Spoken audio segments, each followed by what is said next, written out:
Welcome to the Battlefield Show. I'm your host, Sage Goodwin, and as always, I'm joined by Sammy Boy. How you doing, man? I'm doing well, man. How are you? Doing fantastic. Ready to talk some Battlefield 2042 Season 3 today. So, let's jump right in.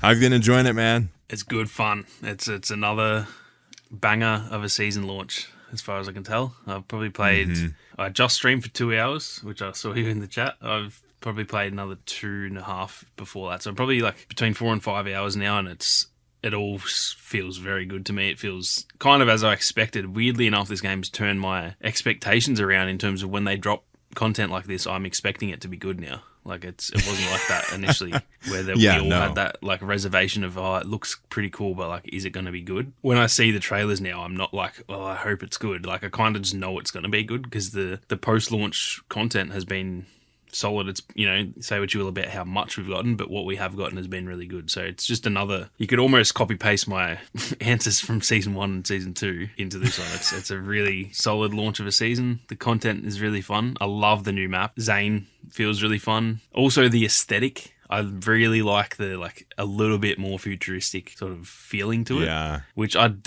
was saying this on stream earlier, I'm not actually that big of a fan of like futuristic shooters. For some reason with this game, I think because we all kind of thought, like when they announced 2042, we all kind of think, oh, it's going to be a bit more futuristic. And we see like remember when they added that McKay skin that had, he kind of looked like the Halo, like Spartan.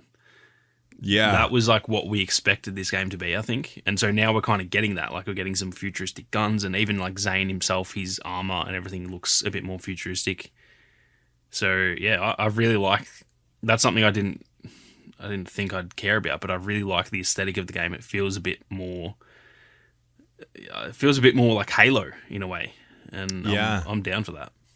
The interior of the big cube very much strikes me as like Camino Battlefront 2. Yeah, true.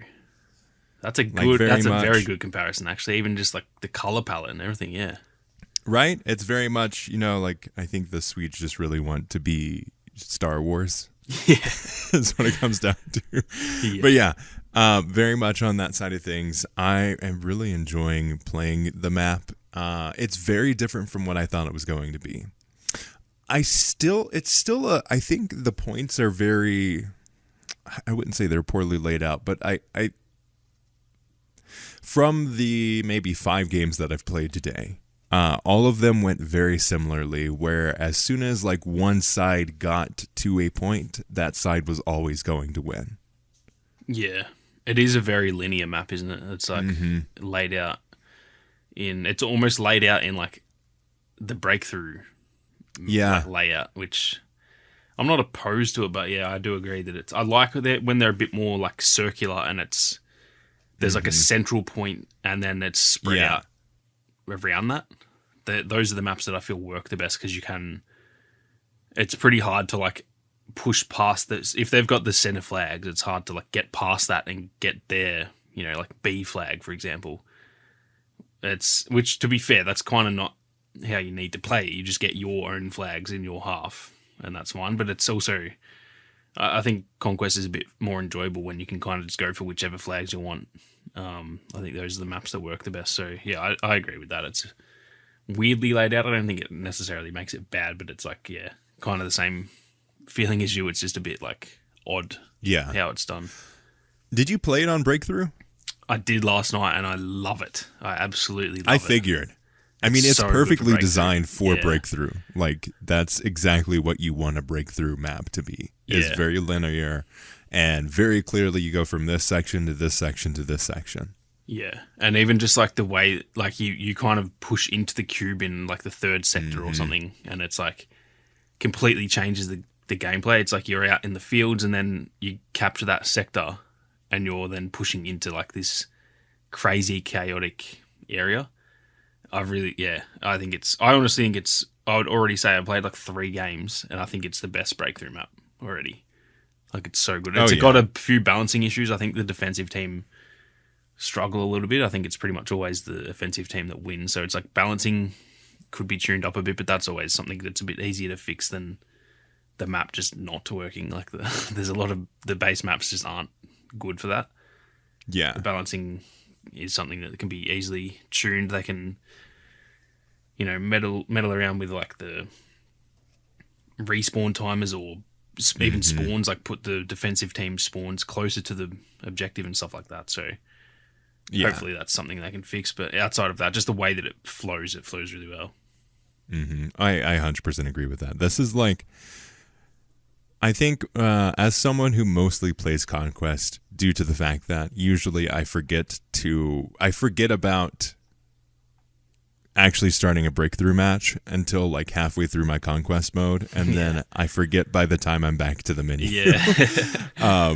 I will mostly play. Actually, my first experience always with any new map is on Conquest, and it was a lot of back and forth. Like I never, except for in the most recent game right before we hopped on to record, I was playing it.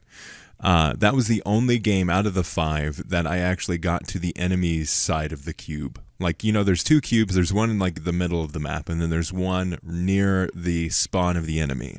Yeah. I never got that far until the last match, and that was because one single person on my team randomly went way over there, and I was able to spawn on him. Yeah, that's how it has felt to me as well. It almost feels like what's the mode?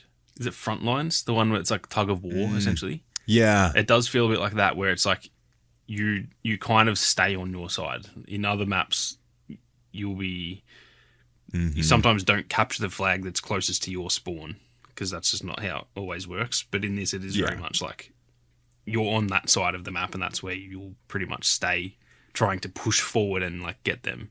It's almost like both teams are playing breakthrough on offense. Yeah. It's very true. And I think it's a very unique situation for Battlefield. I think it's definitely stands out in terms of the maps. Where did you spend most of your time on it? I feel like I hang around on Conquest, it's C1 and C2, which is the block, like the cube building, and then that like across that little bridge is C1, and then D1 is like the next flag down from. It's like the flag in between the 2 cubes, I guess you would say. Those are probably the 3 that I sort of gravitate towards, just because one, it's the center of the map. It's just kind of where most of the action is. But that C1 flag is really fun to fight over. It's got like, it's nice and open, but it's got like these 2 little hills that you can kind of, there's people sitting on each side shooting across, but then in the middle of those, there's that little valley with the building in it that is where C1 is. So it's actually really well balanced. That it's almost like both teams are sitting on each ridge line, shooting at each other, while the people who are a bit more aggressive, maybe they push into the middle and try and capture it. It's really fun. Yeah, I agree. C1 and C2 are definitely the most fun sections on the map, mostly because you're going in and out of the cube. You're able to, basically you have multiple fronts. You can, if you have a really coordinated team, you can get into the building and keep it on lockdown. But even if you don't, there's a lot of that back and forth. Like, you may control it, but constantly people are trying to take it over from you. So there's always action there. Yeah, exactly. And I think that's always, like, I think they clearly designed that part, and obviously that's just because it's the middle also. Like, that the middle of the map's kind of always going to be the most chaotic, but they've clearly designed that with the knowledge that that's going to be the hot spot, and I think they've designed that whole section really well. It's like, it's got a bit of everything. You can snipe if you want. You could probably run around with a shotgun inside the cube. You can have SMGs, ARs, whatever. Like, it's got a really good balance. It's good for vehicles, but it's not like vehicle dominant. So I've seen vehicles going around there, but there's enough cover, as well as like you can get up on those little hills, and you can be sort of having the high ground on the tank, shooting down with a rocket launcher and stuff. It flows very nicely. There's nothing that I've found that I'm like, oh, this keeps happening, the same sort of thing. It's always just like everyone's kind of doing their own thing, and it all seems to work pretty well. Yeah, I was very surprised too with how the outdoor section feels. I expected it to be like a no man's land of just nothingness, but it actually feels quite enjoyable. Like as you're leading up to it, you have to be careful of snipers, and because of you have the actual terrain around you, it's not like, oh hey, there I'm gonna get shot up everywhere. No, you have the ability to go into the ravines, get coverage behind a rock. There's usually someone around looking for you, but you can be very effective as a sniper if you're quick. But you can also find coverage just running across too. Yeah, I think they've done the. This is how all the other maps should have had their like terrain, where it's got a lot of like deviation with. There's no like flat areas. It's all like the terrain is, there's little hills and little valleys and there's rocks everywhere and there's trees, and it's just like you're never really running through the fields thinking, oh, if I get shot now, like there's nowhere to hide. There's always something, even like there's just a little ditch somewhere that you can hide in, and it's barely any cover, but it's enough that you can let yourself heal up and, you know, try and fight back. So I think they've done the general terrain really well, which is, yes, I was saying it on stream today, like it's so weird how it is just night and day between these maps and the base maps. Like they're complete opposites. It doesn't really make sense. Like there's a lot of stuff that they've done in these maps that they kind of, it feels like they tried the same thing in the base maps and they just didn't work. Like doing these open, this is how you do an open map. Like there's really not any conventional cover in terms of, there's not just shipping containers everywhere like all the other maps. But there is cover because they've built it into the actual terrain, and that's, yeah. It's when you look at like, I don't know, Breakaway, like that is just very just open. There's not that much stuff to hide on. And it's just such a, I wonder what changed to make to give him so much improvement in a year's time, when it's also not like the launch maps. I think the issue with a lot of stuff in this game is that it felt a bit rushed, but I don't think those maps suck because they were rushed, because even now that they've gone back and fixed a lot, they're still not that good. I think they're just like fundamentally not good. It's not because they ran out of time. I think they were just not designed well. So I've heard people say that oh, you know, it's just because obviously COVID and it was a bit rushed and everything, but I don't know if that is the case, because now they've even still had time to really improve them and they're still not that great. So it's very, I wonder if they've had a full on, like, I'm sure they've had a lot of discussions about this and said like those maps just aren't what we need them to be. We've got to really like dive deep and go back to what we used to do. Maybe that's what's happened, but yeah, they're just like a fully night and day difference between the three maps we've got in these seasons and the base maps. Yeah, I think one, the layout is so much better now, and we've seen them really understand what a Battlefield map needs to be now that there have been players on it. I think two, the addition of terrain and focusing on smaller maps was a very good decision. Breakaway, I think they had enough time to where they could implement changes, but it is still quite a large map, and there are many areas where you just don't play on. So I think I love the direction that Breakaway went, but in terms of like design and play style while you're in it, I still think Exposure and the new map, I think they're on the same level, but for different reasons. I think the play style of the new map is so much better than Exposure's is, but I like the actual setting of Exposure way more. Yeah, I think I agree with that. There's this really weird like dichotomy between the Stranded, which settings-wise is not very interesting, but gameplay-wise it is so fun, and I still think it is the best map in the game. But again, like it's so weird. Like you have to go to these boring locations to be able to make a good map. I think is hilarious. And like you have, oh, we're going to make a map on Antarctica. Yeah, it's going to be the worst map in the game. Or like, we're going to make all these maps in these very interesting locations, but they're not going to be fun. Like the idea of the original maps is really good. And well, like, I think it fits the theme, except for what you said earlier, where we kind of expected more of like a futuristic idea. I think the outline of all of the maps, like if you said, oh yeah, we're going to have a map and it's going to have this sand covered stadium, like, oh, that sounds awesome. Execution, not very good. Yeah. If you describe the new map and you're like, yeah, it's Sweden and there's these boxes on this landscape, you're like, that sounds awful. Yeah. It's an open but it's the field complete opposite with 2 cubes on it. Like that sounds so bad, but it's like you said, it's the complete opposite. Like it's so weird. That is a very good point. So I think they're getting really, really down in the weeds on what they need to do for the new maps to be well executed. I do wish they had more of like a creative director saying, hey, we're going to do a map in Sweden, but it's going to be a futuristic location, but it's not going to be like these big cubes in the middle of nowhere.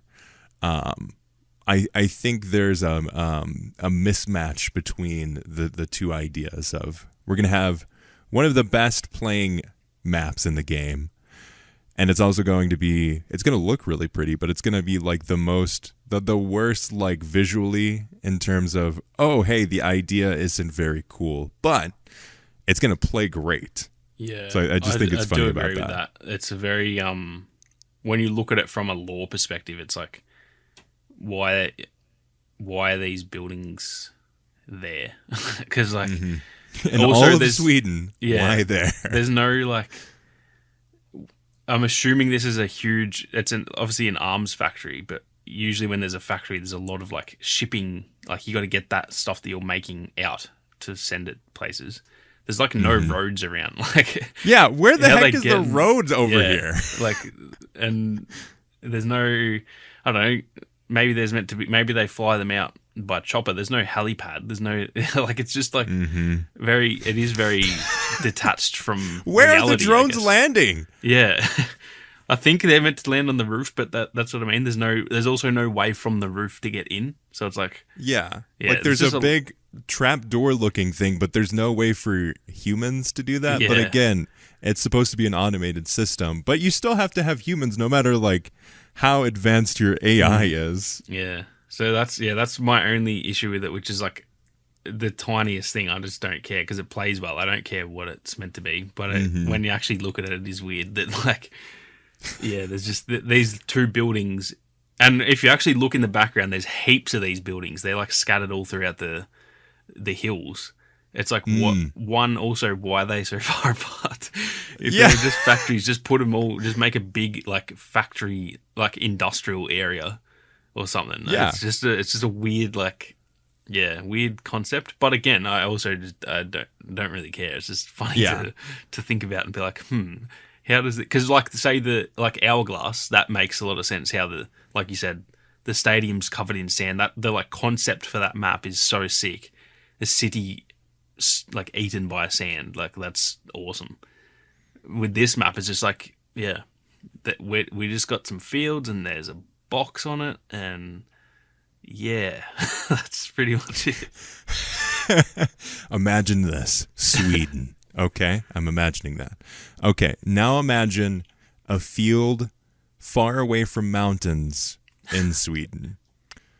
Okay, you're kind of losing me here, buddy. But they're gigantic boxes in the field around the mountains in Sweden.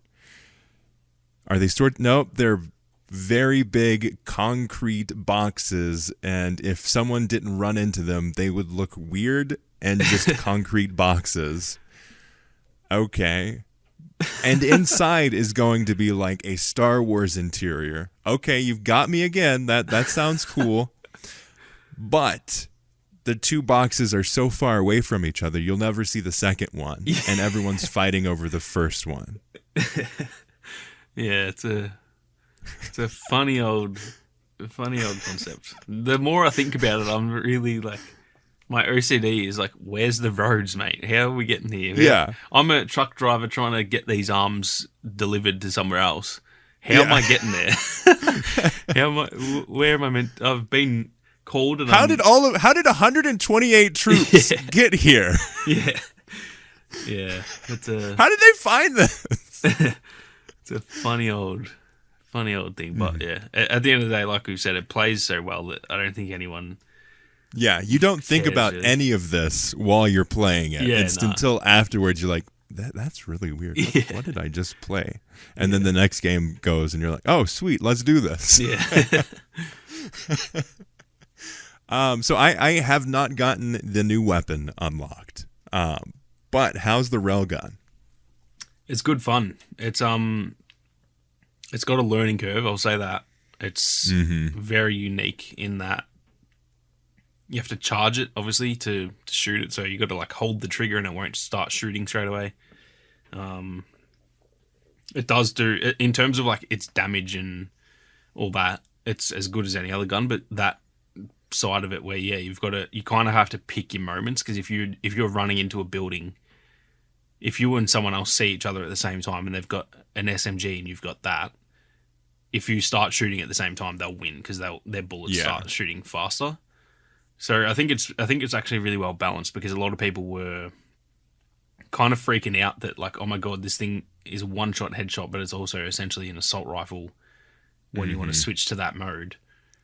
But it feels very balanced. You can also only have a 20-round mag. You can't, like, the only attachments you can actually unlock are scopes. So, okay, it's balanced in terms of they've essentially nerfed everything around it, except for like the damage is really good and all that kind of thing. So, if someone's as good running as it's through, going to get, if someone's running through a hallway and they haven't seen you and you've already started charging the gun up, you'll probably win that gunfight. But it's a lot easier said than done, because you have to be very switched on and like you have to pick the right areas to go into. If you're just running around like a psycho, like I usually do, you're not going to do well, because you got to charge it up. The only way you're winning those gunfights is if they just don't see you or they miss shots or whatever. So it feels fun. It's a very very unique play style with it, which is, I'm all for that, because it's almost a bit like, it's not the same as the crossbow in terms, like it's way better than the crossbow, but it's kind of like a crossbow type weapon where it's just like this fun, different thing to use.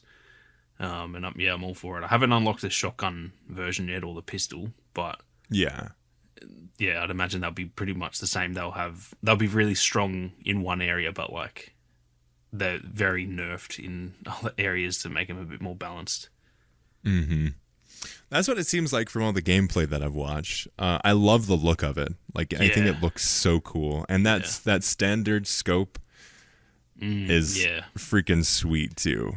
That's what I mean about the aesthetic. It looks like a Halo gun. Like, even it's got this little charge thing on it that looks like the weapons in Halo, where it has your ammo count like on the front of the gun, or like not the front of the gun, but just below your like sight. It's got the ammo counter. It's kind of got a similar thing to that, and I love it. I kind of hope that that's the direction they now take this game. I want things to get a bit wacky, like a bit more futuristic. And this isn't like too futuristic where it's shooting lasers and stuff, but it's just a bit more advanced. And I think it looks so cool. Like, I don't know, this map just gives me, the map and the guns give me mad Halo vibes, like running around. It kind of looks like a Halo map, and I'm shooting this new gun that also sounds weird. It doesn't sound like a normal gun. It's like, it's a cool change. I kind of really like the direction. So I hope that I'm not sure they will. I feel like the next season, I mean, maybe they will. I don't know, but I don't feel like every season's going to be like this now. I think it's more a themed thing that just suits the map, because obviously this is where they make those guns. But I'm all for it. That's a good point. It does tonally fit everything really well. And I think they did a really good job of, across the board, having a really cohesive theme for this season. Yeah, 100%. Like the storytelling there, the weapons, the map, even the specialist, I think is all really good. Yeah. Speaking of, what are your thoughts on Zain? Have you gotten to play much with him? Yeah, he's fun as well. He's got a very, again, unique playstyle because he doesn't feel like kind of doesn't feel like a specialist, I guess. He's not specializing in any one thing because he has the grenade launcher, but it's almost like that's not even like a gadget. It's just like I don't know how to explain it. It's not like when you're playing Falcon, you know that you are there to revive people and heal people. Like that's your thing. Yeah. With him, I don't find myself like I've got to use the grenade launcher. It's more just like, I forgot I have a grenade launcher. Like, yeah, it's kind of weird. It's not, and that's not really a bad thing. It's more just like he doesn't have a very set playstyle. I do like his trait where you essentially get a bit of health back, or I think you start healing faster when you kill someone. So essentially, if you're in a gunfight and you take a bit of damage and you get the kill, your health just comes back faster, which for me, that suits me perfectly because I just send it like an idiot. So it kind of helps. I might get one extra kill there that I wouldn't have got because I would have been half health. So that's the main reason I'm keen to play him. And yeah, the grenade launcher is like, it's good. It's not overpowered, but you can, if you get into those areas where there's like 5 people standing in a doorway that are all shooting out at you, you can get some big multi-kills with it and stuff. So yeah, he seems really fun so far. I haven't played him enough to really know, but yeah, he feels fun and fairly balanced as well so far. Yeah, I totally agree on the front of not really feeling like a specialist, really. Yeah. Because, I mean, it feels like his attachment or his extra weapon that he has, which I have a question for you after this, but it feels like something that anyone could use that's not specific to him, that I almost wish was, I don't know, I almost wish that was something that anyone could use. Yeah, and then there's something different that was special about him. But I really enjoy it. I thought it was fun. I just always forget to use it because it's very different to have like a weapon. Other than like lists, really, there isn't really a weapon that's tied to a I don't think specialist. So. Yeah, really, but apparently you're supposed to like turret, but not really. That's not a weapon. It's just a turret. And even anyone else could use that. Like if you set it up, anyone else could use it after the fact too. Yeah. But question for you, and I could not for the life of me figure this out, but I was watching Jack Frag's video, and apparently you can scope in his weapon to shoot at a certain like range. How the frick do you do that on console? So I think when you scope it in, I haven't really used him enough to know. I think I've noticed that when you're ADS with the rocket launcher, it shoots straight instead of like an arced shot. I don't know if that's true or if it just has a long range on it anyway. But I have noticed that like I'm shooting when I scope in with it. You know how usually with the grenade launcher you got to like aim above because they've got massive bullet drop. It feels like you don't have to do that. Whether it's at all or if it's just like way less, I don't know. But yeah, it just feels like when you scope in it, like it pretty much shoots them straight. It's like a rocket launcher almost. Yeah, and then when you're like, scoped out, it just shoots them like it feels like they do have an arc to them. So I haven't played around with it enough because like I kind of forget I've got it. I'm like, oh yeah, I've got a grenade launcher. So I definitely need to put a bit more time in with Zain. But yeah, it's because like in Jack Frag's video, you're supposed to be able to like it has a range of 100 meters and it shows you that. But if you wanted to say like make it explode at 45 meters, there's a way, at least on PC, that he was showing where you can actually like scope it in. So let's say there's someone like right around the corner, you scope it in on the corner and then aim it to the left and it should explode right where you set it. Oh, what?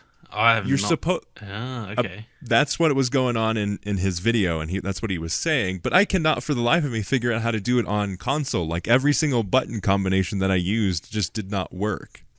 Interesting. I didn't. Yeah, I haven't. I watched that video, but I mustn't have watched the whole thing. I was watching him with the railgun. Yeah. Yeah, no, he went on like a Interesting. freaking murder rampage because he had it like scoped in perfectly, and I'm like, Yeah. like for the life of me, I could not figure out how to do that. So if you're I'm glad listening you to this said right that. now and you're I'll like, have to try it out after and see if I can figure that out. yeah, I don't even know where you'd be able to find how to do that. Like, where do you find the like controls for a specialist? Like, how do you do that? Yeah, I don't know. I've got the patch notes here. I'm gonna wonder if, like, hang on. Yeah, no, it doesn't say anything about. It just says if you have some foes hiding behind cover and are giving you trouble, the XM370A, Jesus, that's a long name, is the go-to piece of hardware. So it doesn't actually like tell you. Yeah, I don't know. I'm just gonna have to like muck around with it and find out. But interesting. I didn't know that was a thing. This has been a weird season because of Warzone. I kind of, when this was just about to drop, I wasn't paying as much attention as I normally do. Yeah. So, I'd seen the trailer and I knew what we were getting, but I hadn't like fully paid attention to it. I still haven't seen gameplay of the shotgun and stuff. Like I really haven't paid as much attention just because I've been so busy. So I don't. And if you hadn't have said that, I wouldn't have even known that that was possible. To be honest, I may be wrong, but that was the gist I was getting from what Jack Frags was saying. I'll give that video a watch after, and because Jack is so good at finding things like that, he always finds little hidden secrets of the games, and I'm like, oh, what? I didn't know you could do that.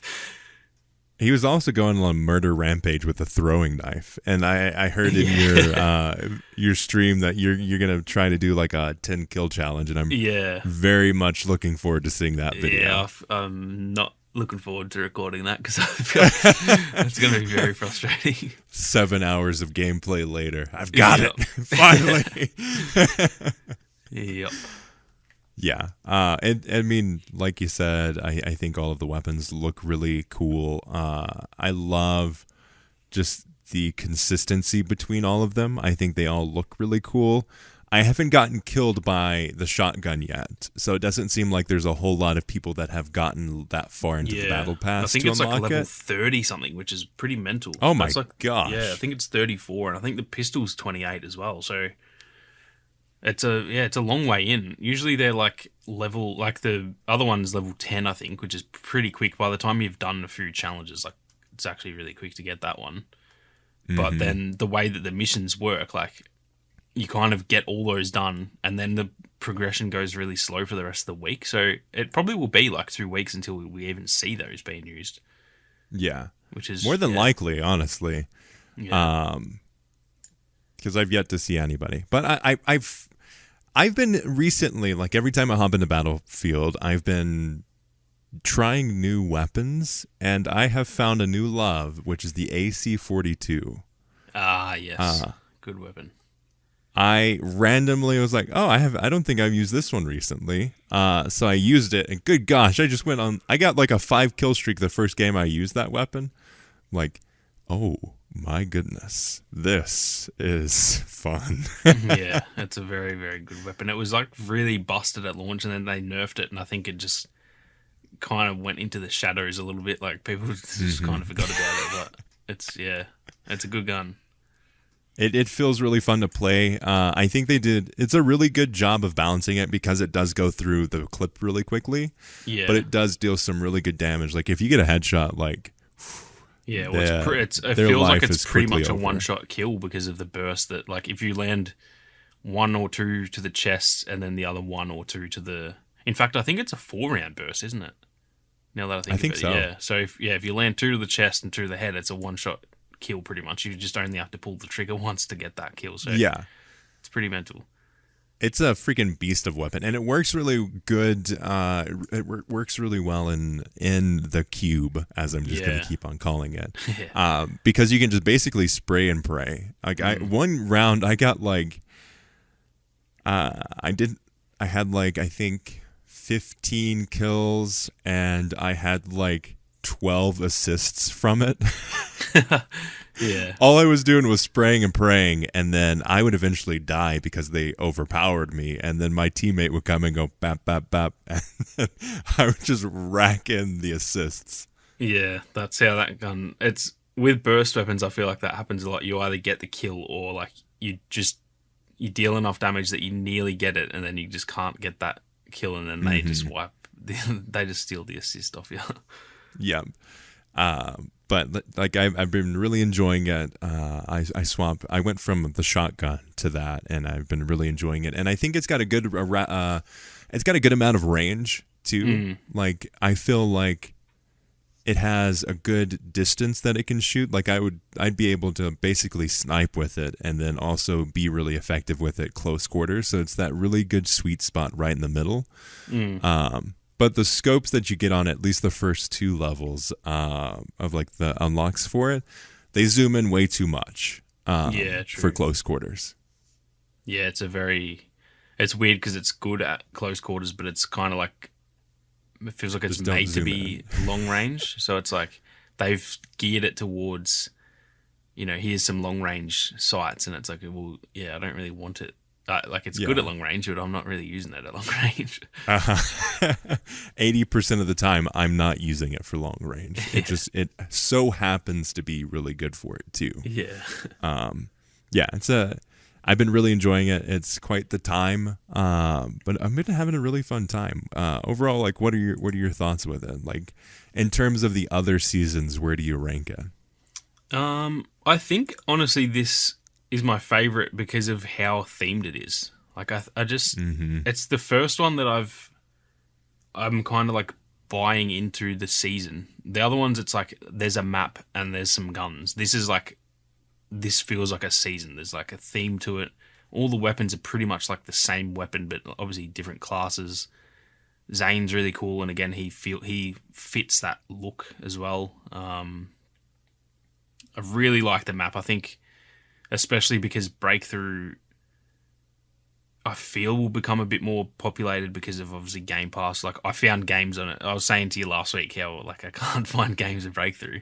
I played last night and I found Breakthrough, so like that it's already picked up. And it plays like so best well. Season ever. Yeah, that's all I need. That's all I need is some Breakthrough, and I'll rank it as the best season ever. But yeah, I honestly think they've kind of just all gotten better. Like season 1 was really good, and again, in terms of the pace of what we get, I think it's still lacking a bit, but what we get is really good. Season 1, the content was really good. Season 2, I think we were all a bit surprised that, like, oh, this is better than season 1. I kind of thought that was a fluke a little bit, and then I think this is the same thing. It's like, oh, damn, this is better than the other 2 seasons. So I think I'd rank this as my favorite so far. It's obviously hard to tell because it's just started, and the other ones have had 3 months, so it could drop off. But also, like, the reworks we're getting, I don't know. I feel like this will be the best season so far because the Breakaway rework looks great. This map and all this content is really good. I don't know. I think I rank this number 1. What about you? I think so. I think, at least from the content that we've got in the first round, I think it's going to be the best so far. I think ultimately it will be the greatest. We'll see what season 4 does, but I think by the end of it, we're getting the Breakaway rework. We're getting we're getting 2 reworks in it. We're getting a bunch of other content, and we're getting the Specialist rework. So I think it's going to be a very impactful season. I didn't think of the class system too. Yeah. And hey, man, we've got Battlefield 2042, a part of EA Play, and Game Pass Ultimate as well. Yeah, that's something that I'm really very, very interested to see how that, like, I think over the next couple of weeks you'll start to notice, like, there's more and more people. I don't think it's going to be this big, like, explosion. Yeah. I do think in those free weekends they'll probably market it a bit, and then that's when it'll sort of start to pick up a little bit because people will go, oh, it's free, I'll try it. And then they'll go, oh, it's actually also permanently free on these other, on EA Play and stuff. So I think around that time is when it'll hopefully start to pick up, and I just hope it, I think they've done. I will say, I think they've done a good job with this season. To when those new players come in, the content is all really good, and the game's in a good state. There's no they haven't broken anything with this update or anything. And I just hope that the next couple of updates can keep those people hooked, because then we get to season 4. The people who have got it for free in the next week, 2 weeks, whatever, they will have been playing for 3 months at that point, and then they get a new season, and those people might actually stick around. So I'm curious to see how they handle that. The annoying thing is that for us, the breakaway rework is awesome. But for new players, that doesn't even matter. That'll be their first time playing it. They probably won't even play Breakaway until then, because they'll just be playing Spearhead. So it won't even be exciting for new players. Yeah, it won't even be exciting for them, because it's what is this map? This is just a random. This is fun. Yeah. Whereas to us, it's oh my god, it's so different. It's so much better than it used to be. Oh my gosh. I totally agree. I think it's a very accessible season. I think I'd be interested to see new people's perspective on it, and I think we're gonna have a stream here soon where a friend of the podcast, part of Uplink, Escathon, will be hopping in after a year of not playing it. He dropped off completely. And I'm really going to be interested to hear his thoughts when we hop on a stream with him, because that's going to be quite the time. I think going from launch to this is a world of a difference. Oh yeah, night and day. I reckon if Dinko played I don't know, the first month or two, and then I think a lot of people dropped off around that Christmas period in January and stuff. That was it was really bad. It was not in a good state. Yeah. Whereas now I genuinely think it's there's still stuff they need to fix up, and it's still not perfect, but it's the gameplay itself when you're in a match, it's really solid. I think it's still not the best Battlefield, but it's I don't know, for me it's on par with that next tier down. It's not Battlefield 1, it's not Battlefield 4, but I think it's as good as Battlefield 5. I think it's maybe not Battlefield 3 either, but it's on that next rung down where it's it's not the elite, but it's still very good. And it's not the worst Battlefield game anymore. Yeah. And for a little while it was. Oh yeah, 100%. And to close this episode out, I want to bring up this tweet from Sergeant Danger Cow. And he says, Season 3 of Battlefield 2042 is out. Last month, I spent some time with the devs hearing what they want to move Battlefield 2042 to, and it was very encouraging. Of course, we would love more maps, etc., but the vision is coalescing and grounded in Season 3. What do you think of this, man? So I wonder if that does mean this aesthetic is what they're going for. I wonder if that's part of what he means. I also think it probably just means much more of the same, because this is also pretty similar to Season 1 and 2 in terms of what we got. We're not going to get 2 maps per season. So, yeah, if he says it sounds promising, obviously we don't really know what they said, but he's been around for a long time. If he says it's promising, I tend to believe him. So, yeah, I'm really curious to see. I more just want to see them come out and tell us how much longer we're going to get. If we're just, because they said we're going beyond Season 4. We still don't know if is that another 4 seasons? Is that 1 more season? We don't have any idea. That's the thing I'm the most curious about, is how long are we going to get this all for? Because I think we're at the point where what we're getting is good. It's just more now the curiosity isn't with, is Season 4 going to be good? It's going to be how much longer are we going to get after Season 4? Yeah. That's the new question, because I think they've done 3 very good seasons in a row. I'm not now worried about Season 4. I'm not thinking, I hope it's a good season. I just kind of know it will be.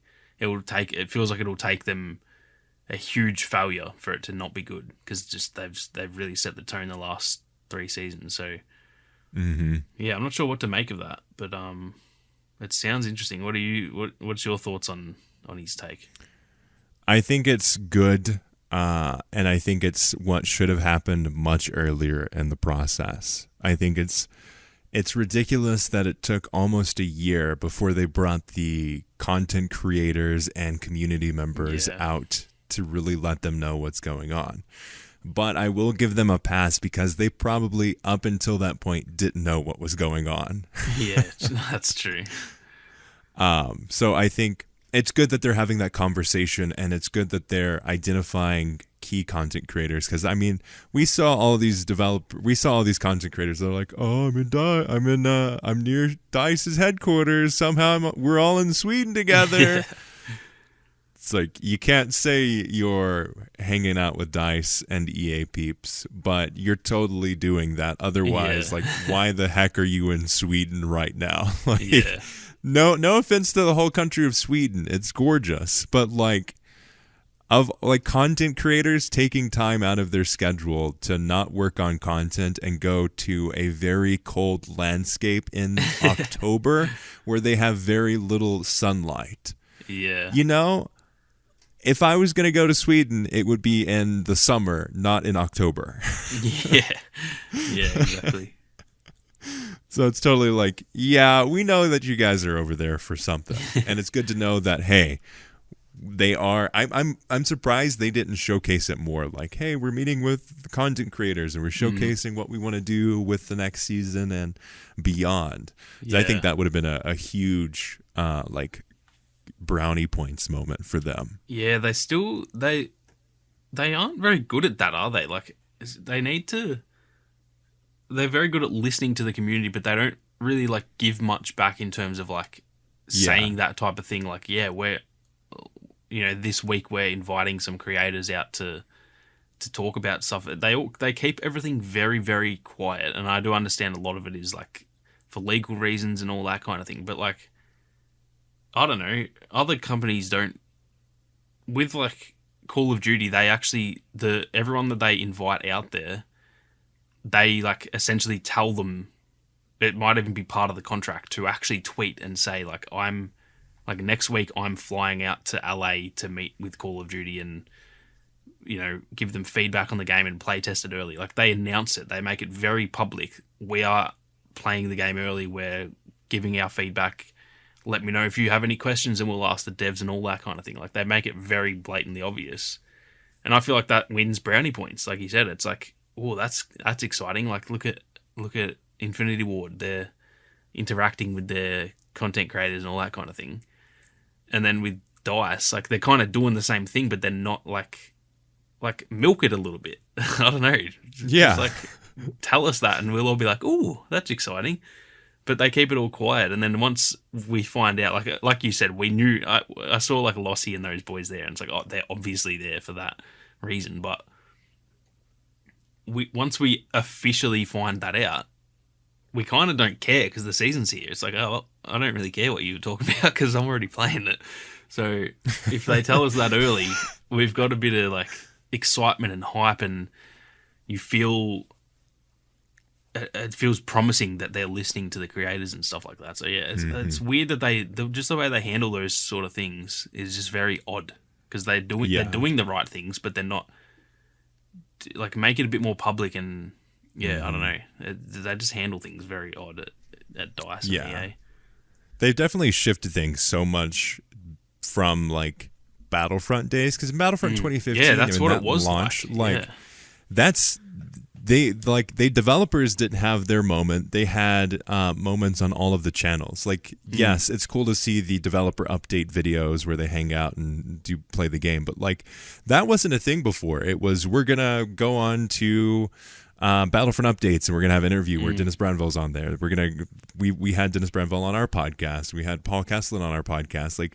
They'd go to Star Wars HQ. They would go to all of these big Star Wars channels, Massive G, all of these people. They would announce the news, and it would like filter down through there. So I think that level of like involving the creator network of people was like probably heightened in like Battlefront 2015 days, and maybe a little bit early on with like Battlefront 2. But like that was the thing, like you had your community of content creators that were streaming and talking to the developers, disseminating the content that they had.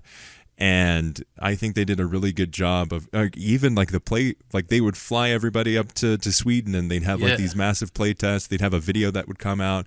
They would get all of the content creators and the influencers to make videos while they were there and like tease things like, here, we'll give you this gameplay that's pretty much the same gameplay in the trailer.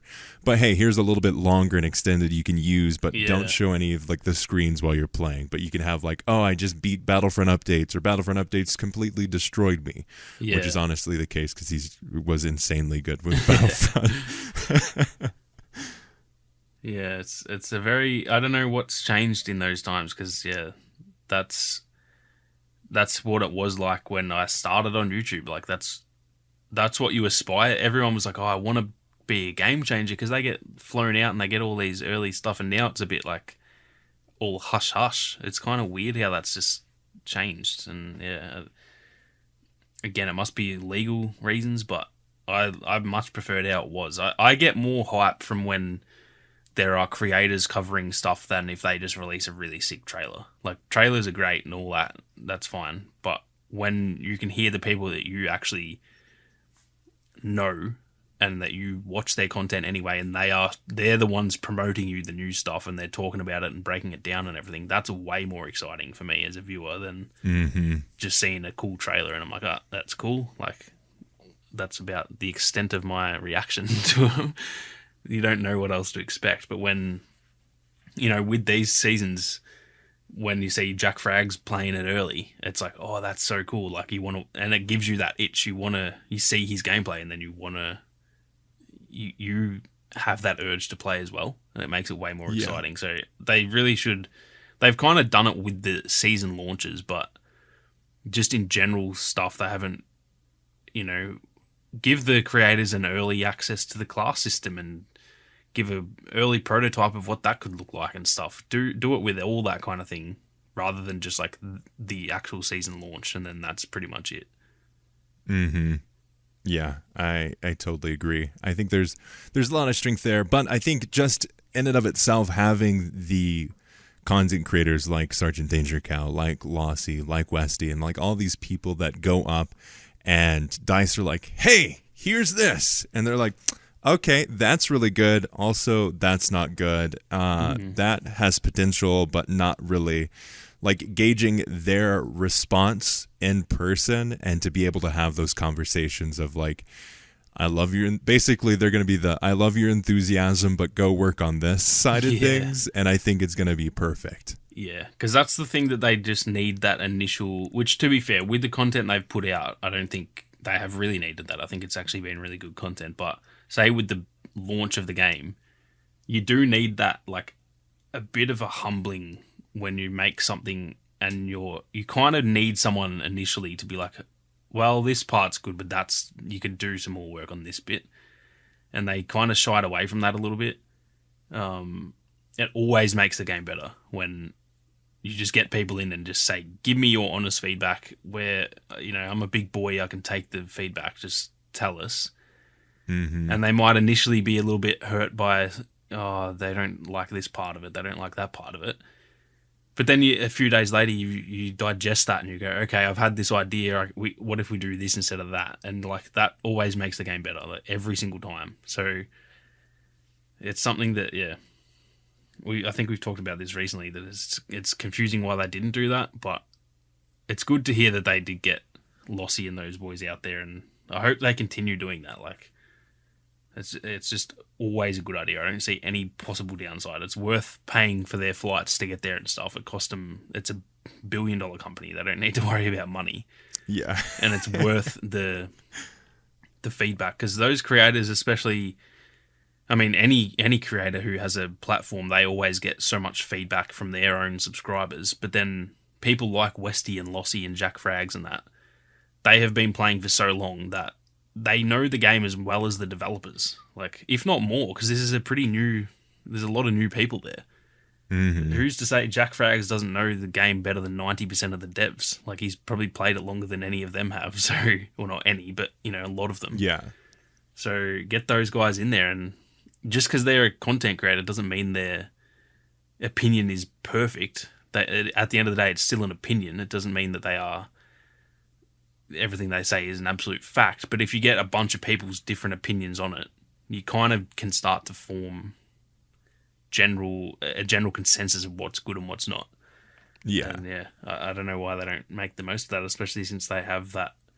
They kind of, it's one of the few companies that have that like system in place. You don't see like a Activision game changer program. You don't see Ubisoft game changer program. Like EA is one of the few that actually has it set up, and they don't really seem to use it that well.